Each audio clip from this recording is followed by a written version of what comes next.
What's up everybody, welcome back to the channel. And I told you yesterday that we weren't winning this game, and we didn't. Manchester United 0, Spurs 3, and it was an absolutely shocking, abysmal performance. To be quite honest, these types of performances are, I would say, sackable offences. Obviously, I'm not sure if Erik Ten Hag is going to be Manchester United manager by the end of the season with regards to how we have started this season. It's just not good enough. It was an absolutely shocking display of football. I wouldn't even say we attempted to play football. And on top of that, Bruno got sent off early in the 42nd minute, so we were playing the second half with 10 men. But that being said, I think the scoreline does kind of flatter Manchester United, because it could have easily been 5 or 6 to Tottenham. Because if they had an actual goal scorer, or if Son was playing, I'm pretty sure Spurs would have been 5 or 6 ahead at halftime, because they were getting many opportunities on the break. They completely dominated the first half. And if they had Son or a clinical goal scorer, if Son and Kane were playing, I'm telling you now, it would have been like 5 or 6-0. But in terms of Man United and the starting lineup, I have a look at the starting lineup, and I'm just looking at it. I'm just thinking, we cannot play football with this starting lineup. We've got Mainu and Ugarte in the centre of the pitch, with Bruno in the 10, Garnacho and Rashford out wide, with Xerxes up front. And this is Ugarte's first start in the Premier League since making his move from Paris Saint-Germain, and Harry Maguire missed out through a knock in training, and Matthijs de Ligt came back into the starting 11. Obviously, with the back five I was alright with, but central midfield I really wanted Eriksen and Ahmad to start. So Ugarte and Rashford were the two changes from the draw at Crystal Palace last Saturday. And Spurs actually did have a significant change with Timo Werner coming in, replacing Son Heung-min after his injury against Karabag in the Europa League. And Man United started very poorly 3 minutes in, and it's a brilliant run from Micky van der Ven, the centre back. Like one of those runs that you do on FIFA. You just maze through the entire team and no one's making a challenge. He wins the ball in his own half and runs at least 60 yards, gets to the byline and plays a wonderful low ball across into the 6-yard box for Brennan Johnson to tap into an empty net. And it was very outstanding play from Micky van der Ven to run through the United players and 60 yards. And he was given that space, which is very poor from United to be giving up such an easy goal, similar to the goal that United gave up against 20. It seems like as if they haven't learned anything from that game. How are you allowing in the 3rd minute for a centre back to be running through your entire team, and you don't even make a single challenge? You don't bring him down. You don't do anything. You just let him run through. I mean, it's just shocking defending. 3 minutes into the game, and it's just such a poor start. And I'm just thinking, obviously, I predicted Man United to lose yesterday in my preview, and they did lose. But of course, it's the manner in which you lose. That was just such a poor goal to give up. And Spurs started off the game really well, playing at home at Old Trafford. You want to get off to a quick start, and Spurs did that, and Man United didn't pressurise Spurs whatsoever. They just held possession throughout the entirety of the first half. 20 minutes into the game, Spurs counter and they hit the post through Johnson again. He was very lively. Brennan Johnson, he was probably man of the match, I would say. He had a very good game. And on that wing, coming up against... who was he up against? I think he was playing on the right hand side, coming up against Dalot. Dalot had a poor game. I think both fullbacks had a poor game. Mazraoui and Dalot, they were continuously out of position, and it was like one of them games that we see from last season, whereby Man United's defence and midfield are running back towards their own goal after losing possession. And Dalot and Mazraoui both picking up yellow cards. They both had poor games. And Timo Werner, Mazraoui made him look like as if he was like some next level striker. Brennan Johnson again, Dalot didn't come up against, he didn't play well against him whatsoever and allowed him too much space.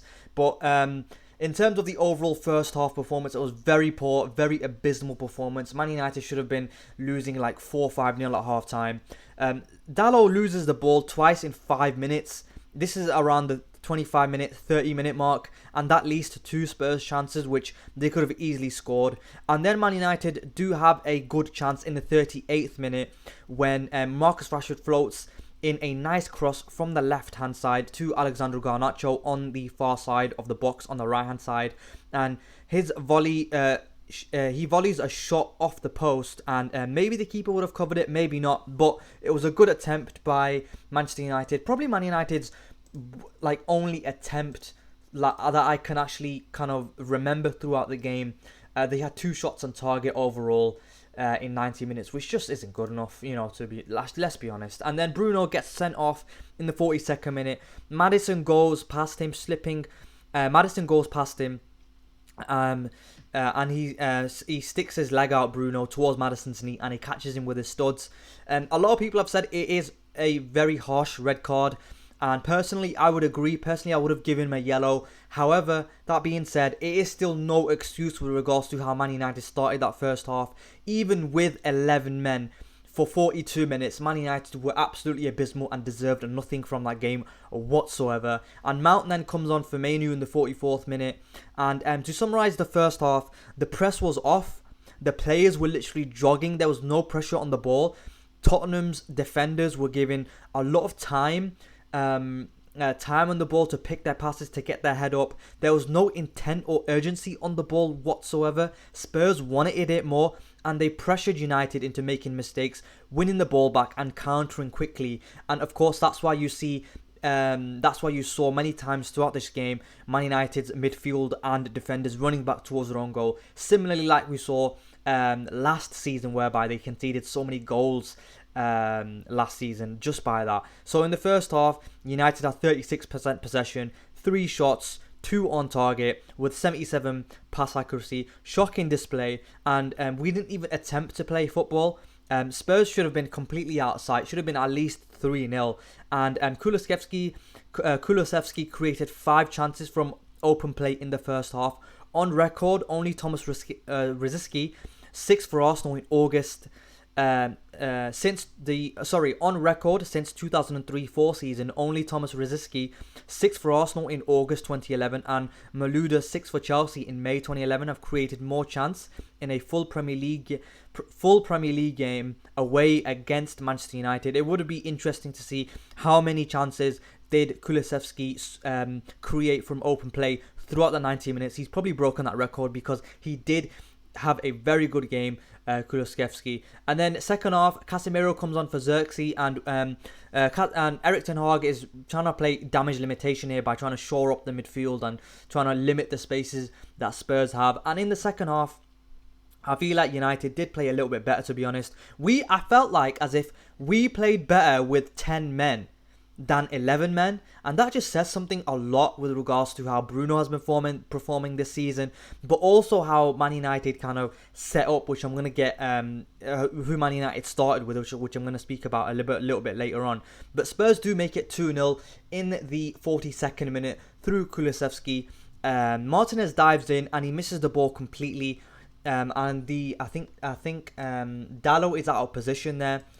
So Martinez has to dive in and try win the ball, but he misses. De Ligt then has to cover to make a tackle because Martinez is out of position. So he has to run across to his left side, I think. And he puts in a tackle. The ball deflects off his leg, and it comes to Kulusevski, who puts it into the net on Onana's right side, and that's 2-0. Then in the 57th minute, Onana makes a double save to keep it at 2-0. So much space for Spurs to play into. Werner is sent through and his effort is saved down low by Onana, who does well to throw himself at Dominic Solanke's feet to stop him tucking in the rebound as well. So Spurs could have easily been 3-0 up at that point when Onana makes that double save. 72 minutes gone, Eriksen and Højlund come on for Rashford and Ugarte, and I don't think Rashford was that bad, even though the whole Man United 11 was kind of didn't perform up to their expectations. I thought Rashford did look a little bit dangerous, but Man United didn't have the ball enough to be making an impact on this game, especially how you're at home. You need to be holding onto the ball and you need to be dominating possession, because you're at home. The emphasis is on you to win the game, and it's very disappointing how Erik Ten Hag set Manchester United up. It was like as if he set United up to kind of play on the counter, and he basically gave Spurs the ball. And Erik Ten Hag got the game plan completely wrong this game. I think he got it worse than Liverpool. At least in Liverpool, it was individual mistakes that led to Man United losing 3-0. However, this game, I think Erik Ten Hag tactically got it wrong against Spurs. So I think this game is one to blame for the manager. Unlike previous games like 20, I felt like as if it was a Christian Eriksen kind of error. And against Liverpool, it was Casemiro and Menu making errors with possession of the football. But against 20 and Liverpool, like, we did seem a little bit threatening. So I don't think Erik Ten Hag was to blame necessarily for them. However, this game against Spurs, I think majority of the blame lies on Erik Ten Hag with regards to how he set up. And that can't be kind of forgiven. So 77 minutes, couple minutes later, after Eriksen and Højlund come on, Solanke makes it 3. Pepe Sarr flicks on a corner with his first touch of the game, and Solanke sticks out a leg to poke the ball into an empty net from 4 yards out. And then Ahmad then comes on for Mount, who had been concussed. He was bleeding on his head. He probably injured again. Who flipping knows with Mason Mount? Anyway, in terms of, to summarise, Spurs came to Old Trafford and actually played football, unlike Manchester United, who just stunk out the gaff. It was an absolutely abysmal performance. There's ways to lose, and United just didn't they went out with a whimper. They didn't even try.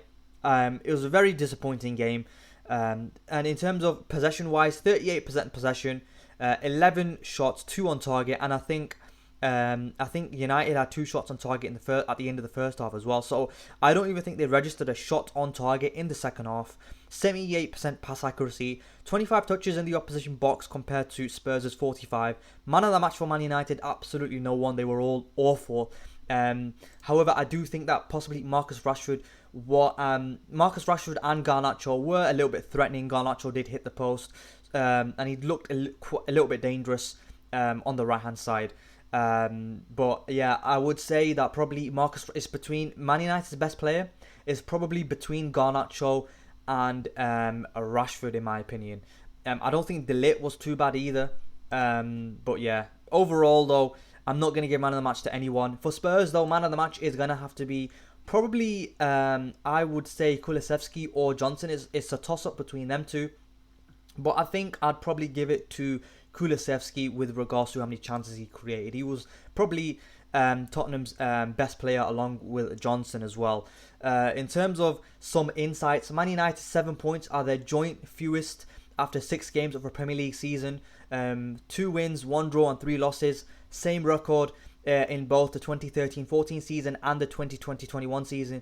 Meanwhile, only in 2007-8 season have they scored fewer goals in their first 6 Premier League games than they have this term, and they've scored 5 United, and they scored 4 in the 2007-8 season where they won the league and the Champions League as well. Tottenham are now unbeaten in their last 4 Premier League games against Manchester United, winning 2 and drawing 2. Their longest run without defeat against them in the competition since the September 2012-2014 season. That's 5 games.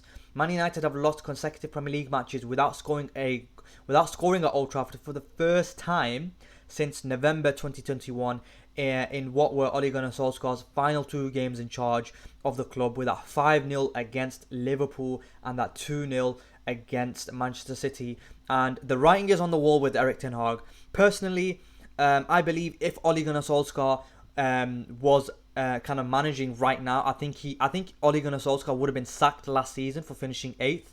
I think Erik Ten Hag is incredibly lucky that he's still in a job after finishing 8th in the Premier League. That is just honestly very, very bad, and I can understand why United fans want him out. Honestly, I get it. I get why you want Erik Ten Hag out. I get why you think that he isn't the man for the job. I completely understand. Yeah. But in terms of me, am I Erik Ten Hag in or Erik Ten Hag out? I don't know. Honestly, I'm probably leaning more towards that he should be getting sacked, to be honest. Because I just don't see things improving. We're seeing the same thing that we've seen for the past 3 years. He finished third in his first season, then he finished 8th, and now we're 11th or 12th or whatever. I'm not sure if he can deliver Manchester United a Premier League title. The only reason why he's still in a job is because he's the only manager since post Alex Ferguson that has won 2 trophies in 2 years, and that's the only thing that's saving him. But I can understand why United fans kind of want him out, and I wouldn't be surprised if Erik Ten Hag is sacked before the international break. In terms of in Maresca, it's taken Maresca 9 games to get Chelsea cooking and playing unreal football, but Erik Ten Hag needs every player available and another 400 million before he can get us playing good football and getting results. This haram football needs to stop, man. No Eriksen and Ahmad, especially in the 11 when I put them in and I wanted them to start, and it's no surprise that we can't play football. You had Mainu, Ugarte can't pass. Mainu is not a line breaker, and Bruno is a bum. Bruno, he's not good enough, I think. Bruno, he really does divide fan opinion.